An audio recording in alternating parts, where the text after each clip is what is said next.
오늘은 겸손케 하시는 하나님이라는 주제를 가지고 마태복음 1장 말씀으로 말씀을 잠시 나누기 원합니다.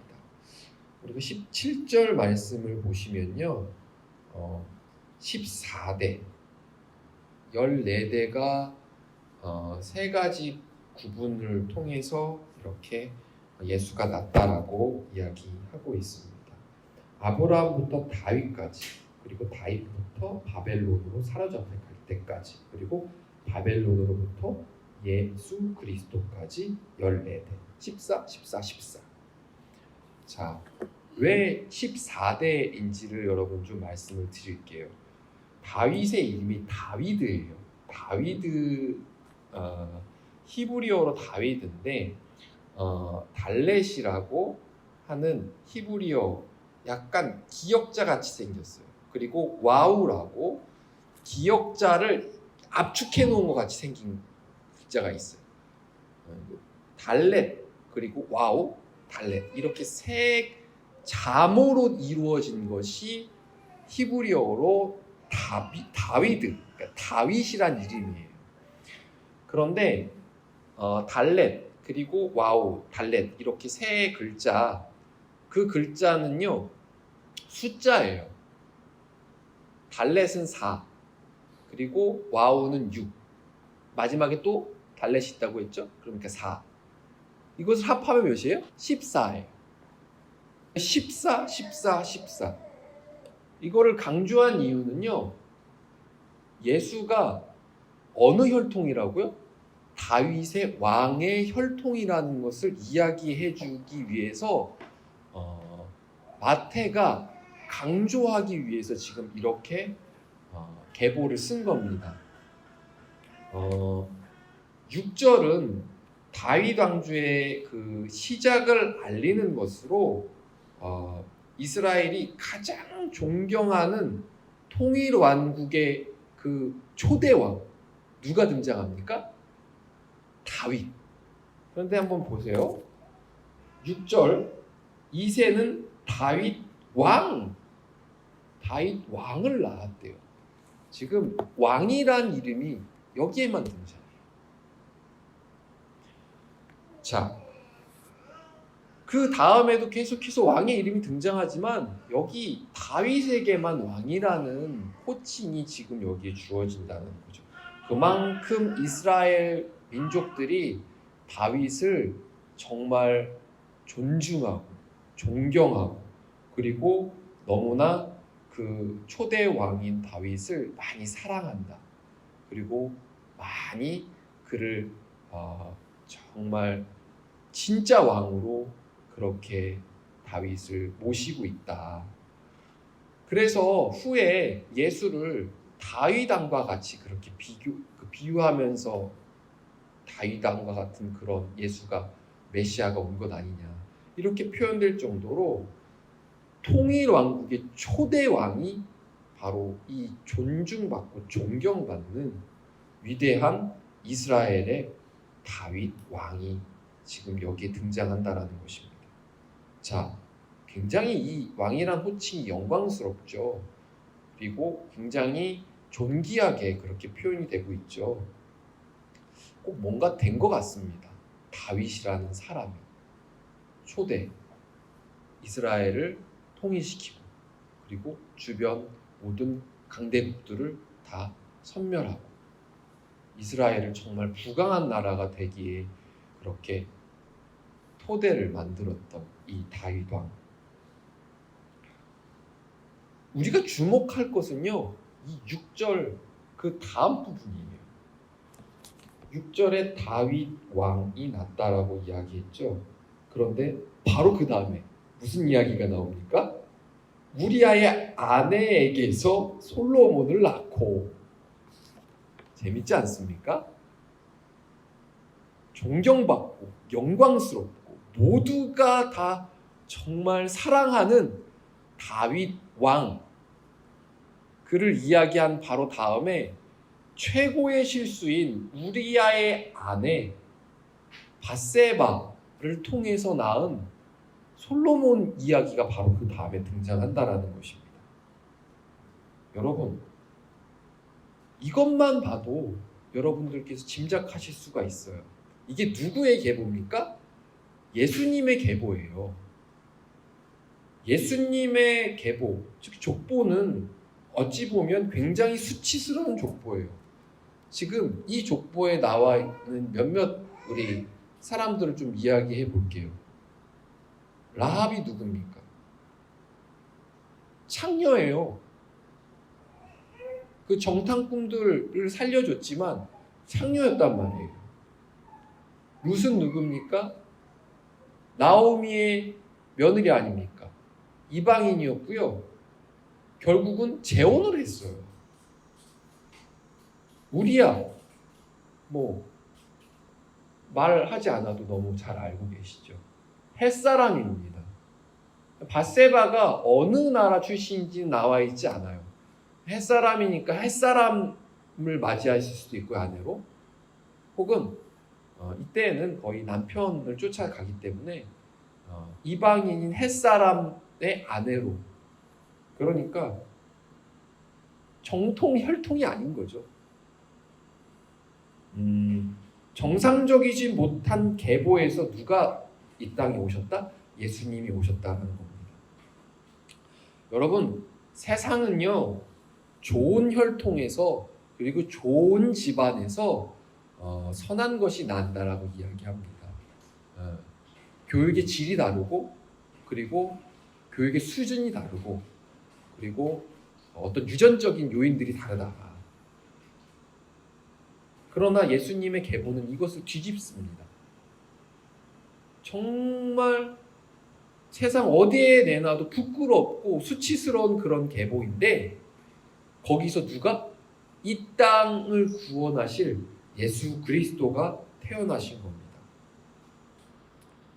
여러분, 잘난 존재들, 그들을 겸손하게 하시기 위해서 세상에 잘나지 못하고 연약한 존재들을, 그들을 들어서 하나님은 그 잘난 존재를 부끄럽게 만드시는 분입니다. 그리고 그 부끄럽게 만든 그 연약한 존재들, 그들도 또 잘난 존재들이 될 수 있기 때문에 그들을 하나님이 또 다른 것들을 통해서 그들을 겸손하게 만드시는 겁니다.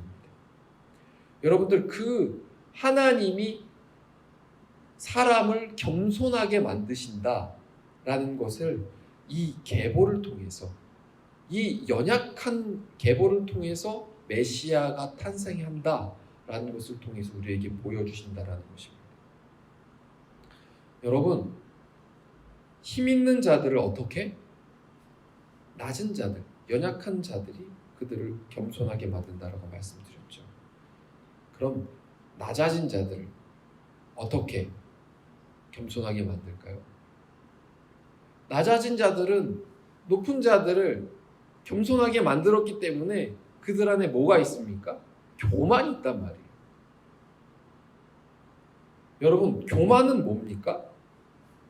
바로 하나님이 왕이신데 자기 자신을 들어서 가진 자들, 있는 자들, 힘 있는 자들, 잘난 자들을 부끄럽게 만든 게 하나님이신데 그 자리에 자기를 올려놓는 게 교만인 거죠.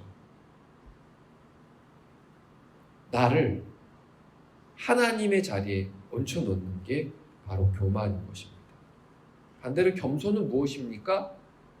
바로 그 모든 것을 하신 분이 하나님이시라는 것을 알고 그 앞에 엎드리는 것이 겸손이라는 것입니다. 우리는 그래서 저번 주에 말씀드렸듯이 세상의 겸손과는 성경적인 겸손은 다르다. 나나 나 이외에 다른 그 어떤 것, 그것 앞에 엎드리지 않는 것, 그것이 겸손이다. 하나님 앞에서만 하나님께만 엎드리고 그분을 왕으로 모시는 게 겸손이다. 여러분, 다음으로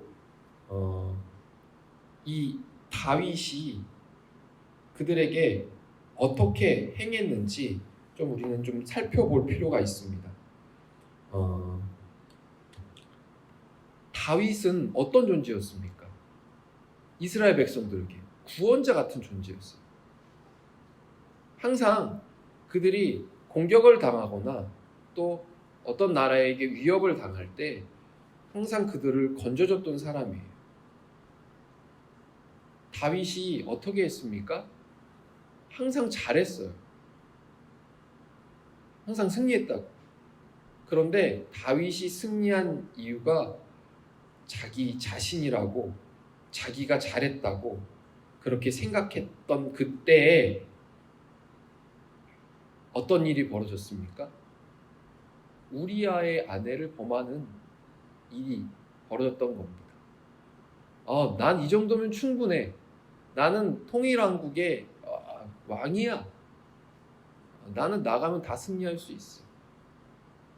그 교만했던 마음을 품었던 그때 깨진 거예요. 여러분, 언제 사람이 깨지는 줄 아십니까? 자기가 왕이 되었을 때, 내가 나의 왕이 될 때, 그때 이 우리아의 아내를 범한 다윗의 모습이 내 안에 있는 겁니다. 왜 여러분 여기에 밧세바의 아들이라고 이야기하지 않고 왜 우리아의 아들이라고 우리아의 아내 아들이라고 이렇게 성경에서 이야기하고 있는지 아십니까? 왜 우리아를 이야기하는지 아십니까? 우리아는요, 다윗을 배반하지 않았어요. 끝까지 충성스럽게 그렇게 다윗의 이야기를 들었다는 것입니다. 다윗은 어땠을까요? 하나님의 말씀을 들었을까요? 불충성했던 다윗의 모습, 충성했던 우리아의 모습을 하나님은 지금 비교하여 우리들에게 전해주고 계시는 것입니다.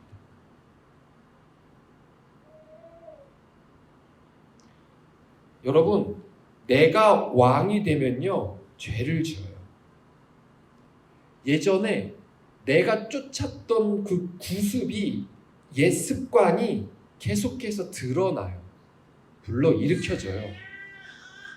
우리는 그 습관을 계속해서 잠재우고 보혈로 덮고 계속 씻어내야 하고 회개해야 되는데도 불구하고 내가 왕이 되면, 야, 내가 왕인데 이렇게 하면 어때? 내가 왕인데 좀 내 신하의 안에 좀 내가 취하면 어때? 내가 내 마음대로 내 상황, 내 주변의 모든 사람, 내 감정, 이걸 내 마음대로 다 휘두르는 겁니다. 그게 옛 습관이에요. 주님이 우리에게 오시고 난 다음에, 우리의 왕이 되신 다음에 우리의 소유권은 누구에게 있게 됩니까? 하나님께 있게 되어져요. 내 상황, 내 주변의 사람들, 나의 이 모든 성품, 나의 모든 감정, 나의 모든 에너지, 이 모든 것이 다 누구의 소유가 된다? 하나님의 소유가 된다. 그래서 절제하게 돼요. 자꾸 이러면 안 되지, 이러면 안 되지, 그렇게 나를 질책하고 채찍질하고 피 흘리기까지 싸우는 게 하나님이 나의 왕이 되어 있을 때의 상태라는 겁니다. 그런데 내가 나의 왕이 되어진 상태는 그 반대의 일이 벌어진다라는 것입니다. 다듬어지지 않았던 나의 성품, 내가 믿고 있었던, 내가 갖고 있는 능력, 물질, 그것들을 계속해서 누구를 위해? 나를 위해 써먹는 거예요.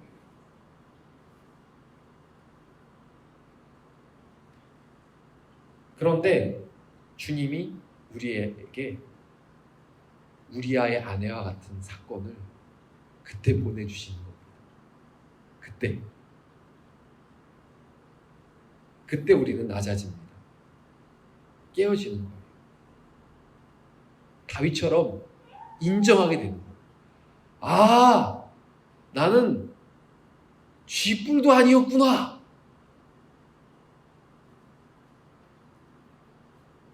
주님은 내가 겸손할 때 오시는 게 아니에요. 여러분, 착각하시면 안 돼요. 여러분들이 겸손할 때 주님이 오시지 않습니다. 내가 겸손한데 주님이 오실 필요가 뭐 있어요? 그냥 주님이 계시는 건데. 여러분, 우리가 교만할 때 주님이 우리에게 찾아오십니다. 여러분, 오늘 주제를 잘 기억하실 필요가 있어요. 겸손케 하시는 하나님입니다. 내가 겸손하게 된다? 아니다. 나를 겸손하게 만드는 것이 하나님이다. 할렐루야. 여러분, 내가 교만할 때 하나님이 나를 찾아오시는 것입니다. 나를 겸손하게 만드는 것입니다. 내가 나의 왕이 되어 있을 때 하나님이 나에게 우리아의 아내와 같은 존재를 보내셔서 내가 겸손해 있다라면 당연히 그렇게 하지 않아요. 그런데 내가 왕이기 때문에 나는 죄를 범해요. 구습을 쫓아간다라는 겁니다. 하나님은 우리의 그 깨어진 삶을 통해서 당신의 하나님 되심을 나타내는 것입니다. 여러분들 연약할 때가 있으십니까? 범죄할 때가 있으십니까? 감사하시기 바랍니다. 내 삶을 통해서 하나님이 하나님 되심을 또 나타내시겠구나. 할렐루야. 여러분, 사람이 이와 같이 자신의 연약함과 수치가 드러날 때 어떤 것을 느끼게 되는지 아십니까? 두려워하게 됩니다. 사람들이 나를 어떻게 생각할까? 세상이 이런 나를, 밧세바를 범한 나를 어떻게 생각할까? 이상하게 평가하지 않을까? 그 마음에 사람을 두려워하는 마음이 든다라는 것입니다. 세상에 헛된 것을 두려워하는 마음이 생겨진다라는 것입니다. 그런데 우리가 그때 반드시 기억해야 할 것은 이거예요. 하나님이 이 일을 통해서 누구를 구원하신다? 나를 구원하신다. 하나님이 이 일을 통해서 반드시 승리하신다. 할렐루야. 여러분, 요셉이 마리아를 바라봤을 때 그랬어요. 그 마음 가운데 두려움이 있었어요. 그 안에 데려오는 것이 두려웠어요. 왜냐하면 그녀는 그냥 수치심 자체였거든요. 그러나 하나님의 말씀이 그에게 임했어요. 그때 요셉에게 있었던 일이 무엇인지 아십니까? 당연히 두려움은 사라졌죠.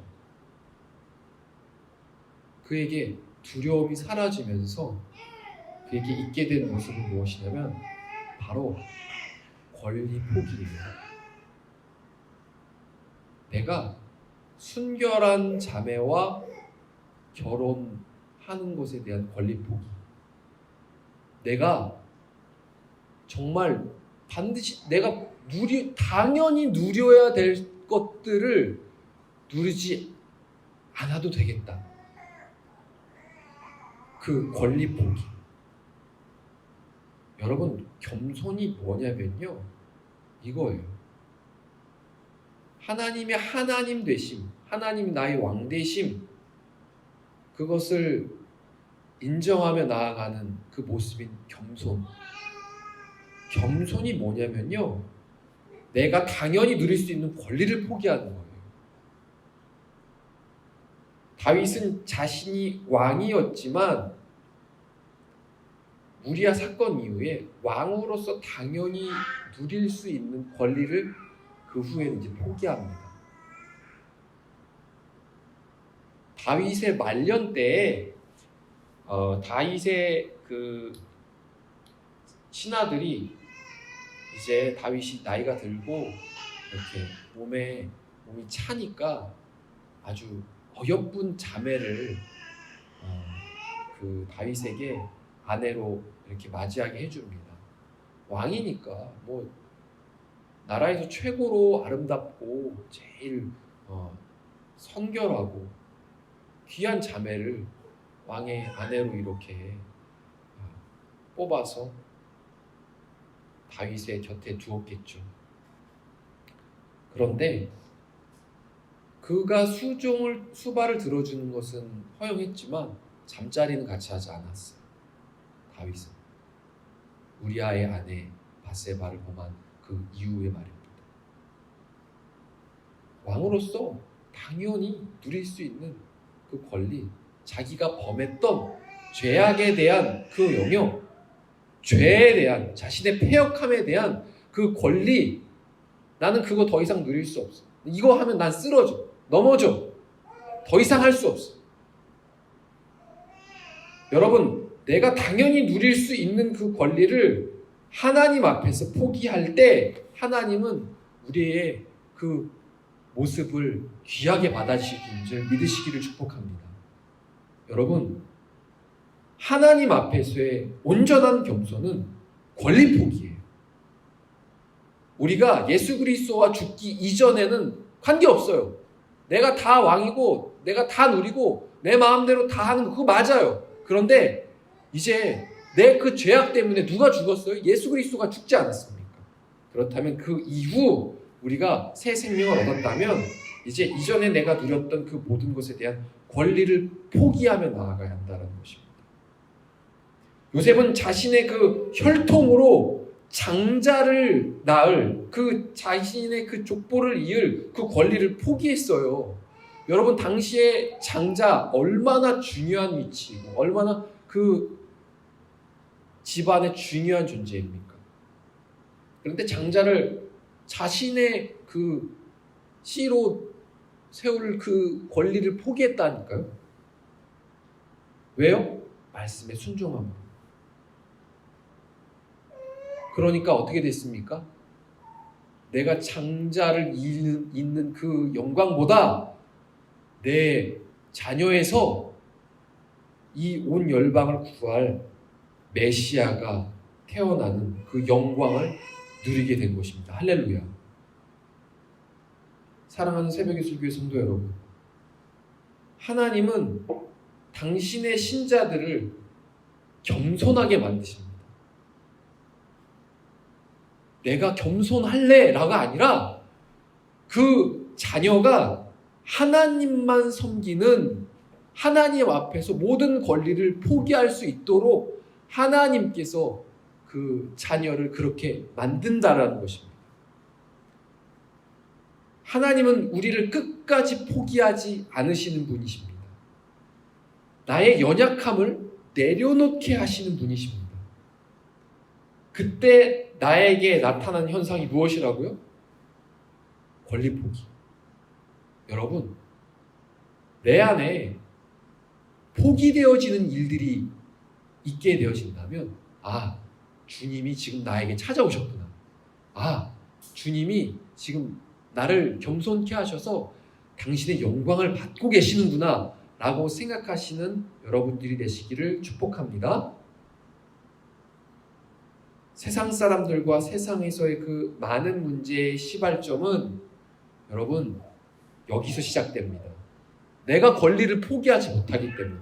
아니, 내가 이런 대접을 받아야겠어? 아니, 내가 지금 이런 대접을 받고 있어? 아니, 지금 나를 이렇게 생각하는 거야?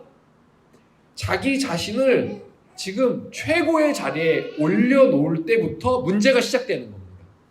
목회자가, 성도가, 또 부부가, 또 그 많은 이들을 섬기는 중직자들이, 교회가, 야, 우리를 지금 이렇게 대접해? 우리를 지금 이렇게 생각해? 그 자리에서부터 문제는, 패역은, 죄악은 시작되는 것입니다. 여러분, 그러나 수치를 통해서 주님은 우리를 겸손케 하십니다. 할렐루야. 여러분, 수치스러운 상황, 그리고 여러분들이 연약해지는 상황, 깨어지는 상황, 여러분 그 자리를 통해서 하나님은 우리를 그 패역과 죄악을 내려놓게 하신다라는 것입니다. 여러분들, 내가 내려놓아야 할 그 끝까지 붙들고 있는 그 권리가 무엇입니까? 여러분, 그것을 놔야 합니다. 그것을 내려놔야 주님은 다시 시작할 수 있으신 겁니다. 여러분, 여러분들 안에 여러분들의 생각, 여러분들의 그 익숙한 습관, 성품, 여러분들이 갖고 있는 그 여러분들의 달란트, 내가 할 수 있는 그 능력, 그거 위에 쌓아놓은 여러분들의 내가복음의 성전, 그 신앙을 무너뜨려야지 진짜 주님의 말씀과 믿음의 반석 위에 주님이 그 성전을 다시 세우실 수 있으신 겁니다. 여러분, 하나님이 겸손케 하시는 것입니다. 그것 결코 내가 무너뜨릴 수 없어요. 여러분, 메시아가 내 인생 가운데 찾아오셔서 내 그 성전을, 내 그 기반을 무너뜨렸을 때 그때 어떻게 된다고요? 여러분들의 권리가 자연스럽게 포기되는 것입니다. 그 권리가 포기되어지면요, 여러분, 그 수치가 영광스럽게 변화되는 것입니다. 그 영광스럽게 변화된 여러분들의 삶은 어떻게 되는 겁니까? 천국으로 바뀌게 되는 줄 믿으시기를 축원합니다. 여러분들, 왜 우리의 삶이 지옥 같습니까? 절망적입니까? 소망이 없습니까? 내가 권리를 포기하지 못하기 때문에. 주님이 찾아오실 겁니다. 주님이 임하실 겁니다. 그래서 나를 겸손케 하실 겁니다. 여러분들, 여러분들의 문을 닫아놓지 마세요. 열어놓으세요. 아픕니다. 결코 여러분들 은혜가 임한다, 진리의 말씀이 임한다라는 것은 여러분들의 마음이 편안해지고 위로받고 정말 회복되고 기쁨과 평안이 가득해, 이게 아니에요. 주님이 오시는 건요, 여러분들의 패역했던 그 마음, 여러분들의 깨어지지 않았던 구습, 그 여러분들의 잘못 세워진 바벨탑과 같은 여러분들의 성전, 하나님의 성전이 아니라 여러분들의 성전을 깨부수시기 위해 주님이 여러분들에게 찾아오신다라는 것입니다. 그것이 깨어질 때 얼마나 아프겠습니까? 얼마나 절망스럽겠습니까? 그런데 그것이 깨어졌을 때 여러분들 권리가 포기되어지고 여러분들에게 정말 영광스러운 삶이 무엇인지 깨달아지게 되고, 그렇게 되면 여러분들에게 진정한 참 평안이 임하게 되는 것입니다. 죄인들의 수치를 통해서 우리 주님은 우리를 겸손케 하십니다. 그 구원자로 오신 주님을 만나실 수 있기를 축원드립니다. 그 주님께 여러분들의 권리를 내어드릴 수 있는 저와 여러분들이 될 수 있기를 축원합니다. 이 시간 함께 좀 기도했으면 좋겠습니다.